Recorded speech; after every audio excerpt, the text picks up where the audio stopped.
Hey Bookworms, and welcome back to the channel, and welcome if you're new. I'm Sam and welcome to a new video.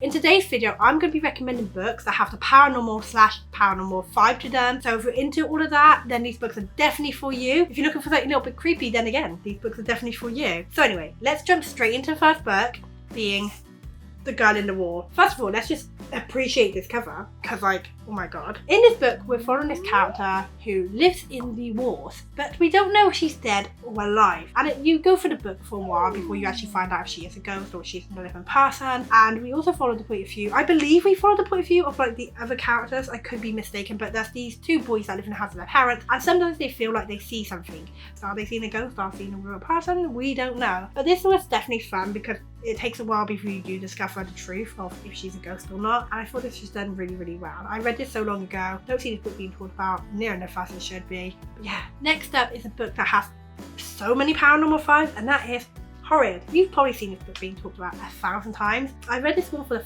first time last year, I think. We're following this girl who's moved back to this town in the old family home that her mother grew up in. A lot of paranormal stuff starts to happen. A lot of weird, creepy stuff starts to happen in this house. It gets really, really creepy. This book made me afraid of roses, by the way. Like, yeah, no thank you. But this book gave me everything I was hoping for. Like when people said it gave you the whole paranormal creepy vibes and the whole haunted house thing.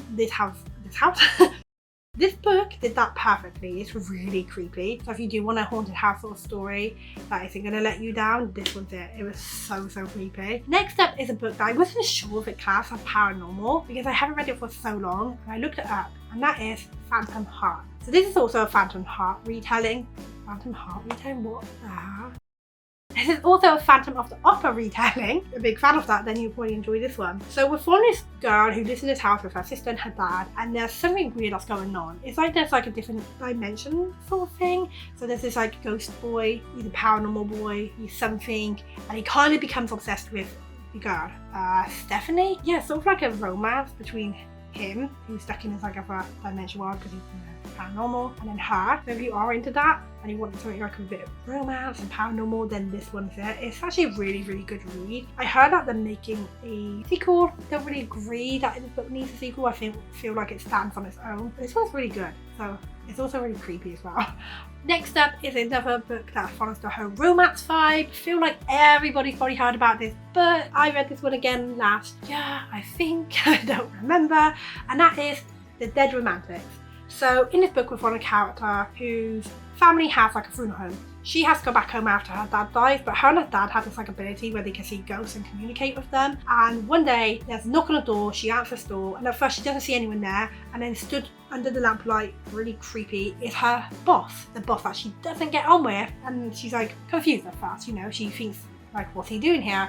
Until she realises that he is dead. And this book follows a romance between her and her ghost boss, which like I picked up because it's so different from other romances. This book was so much fun and so refreshing. The end of this book was just perfect. So if you want a romance book that's different, this one is definitely worth the hype. I get why this book is hyped up so much. Next up is a book that kind of reminds me of the show The Ghost Adventures. If you guys have watched that show, you know what I mean. And that is The Dead in the Dark.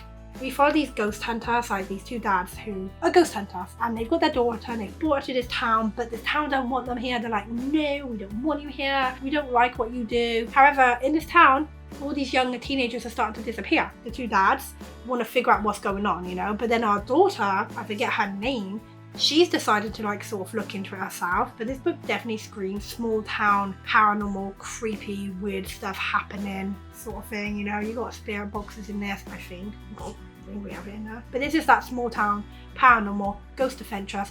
Perfect read if you actually enjoyed the TV show Ghost Adventures. This is it. This is the one. It literally just reminds me so much of this.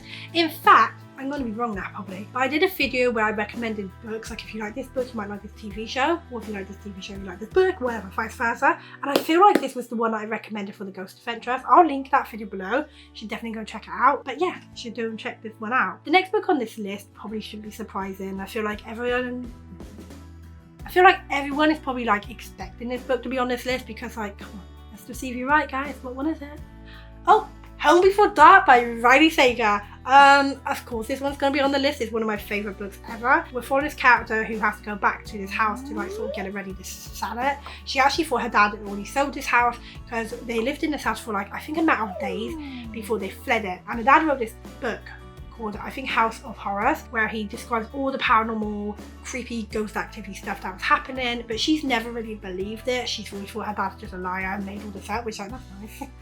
That's nice of you. And she goes back to the house and oh wow, what starts to happen? Weird stuff. Example, the chandelier turns on its own. She'll turn it off and then it's on again. It's like, excuse me. Again, this is one of those perfect, creepy, haunted house books. But with a bonus, because we actually get the dad's book in it as well. So we get like his chapters from his book. So yeah, like we have it here. Like the House of Horrors, which is like the dad's book that he wrote about this house. You go through this book as this character who doesn't quite believe her dad and all these stories, but then all this weird stuff starting to happen, and it's just so good. I absolutely loved it. I feel like it's just perfect. Now though, we are going to move on to 3 books that I have not read yet, but they fall into the category of like the paranormal. And the first one here is another romance called Afterlife. I believe we're following this girl who dies and she gets like a second chance, but as a ghost to still go and see her girlfriend. So I think it's like a romance between these 2 girls, obviously one being a ghost and one being alive still. This book I'm really excited for. I just haven't got to it yet. I really need to. But yeah, I feel like this one's got to be on the list obviously because like it's in the category. Next up is actually a relatively new book that I have not got to yet. I really want to get this book soon though. And this is called She Is Haunting. I mean, I feel like this book kind of says it all really. It's got haunted in the title. And I think she keeps like hearing voices or something where the house is like telling her, like not the house, but I mean it says the house eats and it's eaten. And I believe she keeps waking up to a warning to not eat, and she wakes up to like feeling that there's something in her throat coming out. It's like it kind of reminds me of the book Horrified with the creepy vibes, so I'm really excited for this one. Oh, there's all bugs on the back. Bugs. It's one of the ones that's like the top of my list to get to soon. And then the final book on this list is a book that my partner bought for me, and this is called The Accidental Medium. So this is about a woman who starts to hear all these voices and she starts to think maybe she's a bit crazy. And then she realises that she's actually hearing the dead talk to her. So she becomes like a medium by accident and she can communicate with the dead. So I feel like if you're into that, this one is definitely it for you. And I believe she's brought out another book. I don't know if it's like a sequel. But yeah, we got like a woman who becomes an accidental medium. So that's fun. That's all the books that I recommend you read if you're interested. I think that all of these books are fun. I've read pretty much all of these books and I've loved every single one. The other 3 I'm sure I'm going to love as well. Let me know if you guys have read any of these books and what you thought. Do you plan to read any of these books that I've recommended? But also let me know in the comments some paranormal books that you've read that you think I like, because I love the paranormal. So let me know in the comments. Anyway, I really hope that you enjoyed this video. If you did, please hit that like button. Don't forget to subscribe. And until next time, bye!